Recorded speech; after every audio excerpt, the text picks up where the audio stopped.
جگەر سوودێکی گەلێک زۆری هەیە بە تایبەتی بۆ ئەو کەسانەی هەموو دەزانین کە کەم خوێنیان هەیە. باشە کەم خوێنیان هەیە جگەر سوودێکی گەلێک زۆری هەیە و ئەمە دەڵێن دەوڵەمەندە بە کانزاکان وەکو ئاسنە، مەگنیسیۆمە، فۆسفۆرە و بە تایبەتی زینک. کە لە بیرتانە کاتێک کە کۆڕۆنا بڵاو ببووە و زۆری خەڵک ڤیتامین سی و زینک وەرگرە. زینک سەبەبەکەی ئەوەیە کە کاتێک کە جەرگ وەردەگری وا دەکا بەرگری لەش بەرز بێتەوە.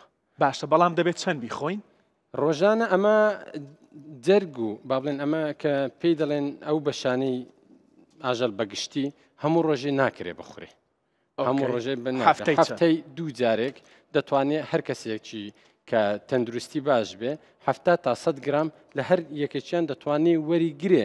بەڵام بۆ ئافرەتی دووجان جەرگ دیسان چێشەیەکمان بۆ دروست دەکاتەوە. ئەگەر بێت و ئافرەتەکە سەردانی دکتۆر بکات و فۆلیک ئەسید وەرگێ هەموو زۆربەی ئافرەتە دووجانەکان دەزانن کە ئاسنیان کەمە، جەرگیش ڕێژەی ئاسنی گەلێک بەرزە ئەوە دیسان زیاد دەکا.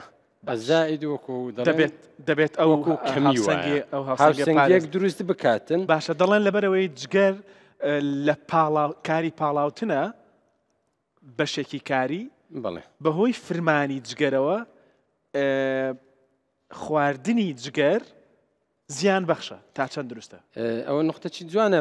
پاڵاوتنە ئیشی جگەر پاڵاوتنە ئیشی ئەوە یعنی معالەجێ زیاتر چارەسەرکردنە نەک وەکو فلتەرێک هەڵی گرێ و بەجێی بێڵی بەجێی لای خۆی هەڵی ناگرێت. باشە کاتێک کە بەروبوومێکی کحولی داخلی جسم دەبێت جەرگ عیلاجی دەکە و لە ڕێمی زەرۆ پاشەڕۆ عارەقە دەری دەداتەوە. باش ئەوەی لە جگەر کە وەری دەگری کەی خەتەرە کەی زیان بەخشە کاتێک کە کەسێک جەرگێکی ئاژەڵێک وەردەگرێت ئەو ئاژەڵا با بڵێن مەوادی خراپی خواردبێ ئۆرگەنیک نەبێ لایەنی دەرزێکی لێدرابێ کە بۆ گەشە بێ یاخود بۆ نەخۆشی بەکارهاتبێ ئەو کاتە ئەو جگەرە وەرگری و لەو ڕۆژەی کەلەی دراوە تۆش لەو ڕۆژە جەرگەکە وەرگری یان ڕۆژێک دوای ئەوە ئەو هێشتا ناو جەرگەکە مایتەوە.